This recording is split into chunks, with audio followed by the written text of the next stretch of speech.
यहां भी जब सरकार बनी और आंकड़ा 173 को पार करने लगा तो मेरे मन में पहली बात आई, मैं दिग्विजय सिंह जी को मिलने गई। अब बेचारे हार गए थे, लेकिन फिर भी प्रणाम करने की परंपरा है हारे हुए व्यक्ति को, तो मैं उनको प्रणाम करने गई। तो जब मैं उनको प्रणाम, अच्छा उन्हें कह भी रखा था कि हार जाऊंगा तो संन्यास ले लूंगा, तो संन्यास लेने की बारी उनकी आ गई, मुख्यमंत्री बनने की बारी मेरी आ गई। अब मैं उनको मिलने गई तो उनने मुझे कहा, उमा अर्थ संकट बहुत बड़ा है, पैसे का इतना बड़ा संकट है कि राज्य चल नहीं पाएगा, तुम कर्मचारियों की तनख्वाह देने में भी तुम्हें परेशानी होगी। मैंने कहा भाई देखते हैं, रास्ता निकालेंगे। ओपन मार्केट बोरों का रास्ता निकाला और मैंने सुना कि त्रिजुगी नारायण में 3 कुंड हैं, अगर शिवरात्रि को उनमें स्नान कर लिया जाए तो मनोकामना पूरी होती है। तो मैं मुख्यमंत्री थी और मैं वहां गई और बर्फ की परत थी पानी पर। मैं आपको क्या बताऊं, मैं पहले नहाई, जो नियम है पहले शिव जी के कुंड में, यानी ध्वंस करो, हमारी किस्मत को बदलो। दूसरा कुंड होता है ब्रह्मा जी का, यानी नए को जन्म दो, और तीसरा होता है विष्णु का, कि पोषण करो। वो तीनों कुंडों में जब मैंने नहाया तो लोगों को लगा कैसी मुख्यमंत्री है, मर जाएगी ठंड में, क्योंकि बर्फीला पानी है। लेकिन मैं उसमें उतर गई और अंत में जब मैं खड़ी हुई त्रिजुगी नारायण की धुनी के सामने, तो मैंने कहा मैंने एक ही मनोकामना से स्नान किया है कि मेरे राज्य में धन धान्य की कमी नहीं रहनी चाहिए, ये मेरी मनोकामना है। और वो मेरी मनोकामना शिवराज जी ने पूरी की है।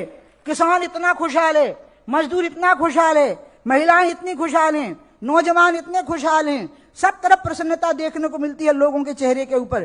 तो इसलिए आप समझ लीजिए कि उस समय भी मेरे मन में क्या बात रहती होगी कि ये राज्य को ठीक से चलाना है। ऐसी कितनी बातें रही हैं जब जीवन में सफलताएं मिली, उत्कर्ष मिले, अलौकिक उपलब्धियां हुई, लेकिन मैं भय या आशंका से ग्रस्त रही। एक घटना यह घटी है आबकारी नीति, जो 100% मेरी आत्मा को तुष्टि पहुंचाने वाली बनी, 100%। मतलब अब तो मैं ऐसी नमित हो गई हूं इस भार से कि जब हनुमान जी लंका जला के आए तो मैं रामचंद्र जी नहीं हूं, लेकिन फिर भी जो रामचंद्र जी ने हनुमान जी को कहा कि सुन सुत तो ही उरण में नाही, हे पुत्र मैं तुम्हारा ऋण नहीं चुका सकता। मैं शिवराज जी से 2 वर्ष छोटी हूं, लेकिन वो मेरे पुत्र की तरह हैं। बहनें हमेशा मां के स्थान पर होती हैं। आज मैं उनको भी यही कहूंगी, सुन सुत तो ही उरण में नाही, हे पुत्र मैं तेरा ऋण नहीं चुका सकती। मुझे जिंदगी में ऐसा संतोष कभी नहीं मिला, आप यकीन करो, ईश्वर साक्षी है, ऐसा संतोष कभी नहीं मिला जैसा कि मुझे आबकारी नीति से संतोष मिला है। परम संतोष, एकदम आत्मा की गहराइयों तक वो संतोष उतर गया। और सीता जी ने जो आशीर्वाद दिया था हनुमान जी को, मैं वो भी रिपीट करूंगी।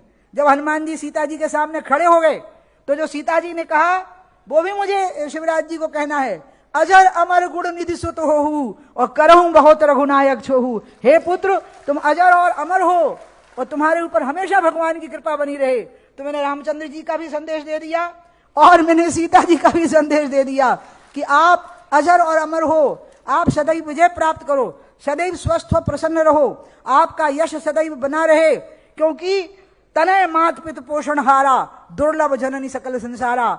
जब भगवान राम ने कौशल्या से कहा कि मां मुझे वन में जाने दो, तो मां ने कहा बेटा मैं तेरे बिना तड़पूंगी, यहां मेरी देखभाल कौन करेगा, सीता करती है तू करता है। तो राम ने जो कहा कि मां 2 तरह के बेटे होते हैं, यहां की महिलाएं नोट कर लें कि शिवराज जी कौन सा बेटा है। उन्होंने कहा 2 तरह के बेटे होते हैं, एक वो जो माँ बाप का पोषण करते हैं, मतलब उनके खाने पीने का ध्यान रखते हैं, और एक वो जो माँ बाप का तोषण करते हैं, यानी उनकी आत्मा को तृप्ति प्रदान करते हैं। शिवराज जी वो पुत्र हैं जो तोषण करने वाला पुत्र है। और रामचंद्र जी ने कहा तनय मात पितु तोषण हारा, दुर्लभ जननी सकल संसारा। हे माँ, माता पिता को संतुष्टि प्रदान करने वाला पुत्र सृष्टि में दुर्लभ होता है। और ऐसे ही दुर्लभ प्राणी मेरे बड़े भाई शिवराज सिंह जी चौहान हैं। मैं हृदय से उनका आभार व्यक्त करती हूँ। मेरे जीवन को उन्होंने पूर्ण संतुष्टि से भर दिया है। अब मैं आराम से नर्मदा किनारे कुछ दिनों रहूंगी, फिर मैं आराम से प्रसन्नता से भरी हुई हिमालय की तरफ बढ़ जाऊंगी। और जब जरूरत पड़ेगी, मेरे भाई को जरूरत बिल्कुल नहीं पड़नी चाहिए मेरी, क्योंकि उनको भगवान ने आशीर्वाद दिया हुआ है, तो मैं हमेशा उनके लिए काम आऊंगी, मैं जी जान से उनके काम के लिए निछावर रहूंगी। ये मैंने तय कर लिया है, क्योंकि उनने मुझे बहुत प्रसन्नता प्रदान की है।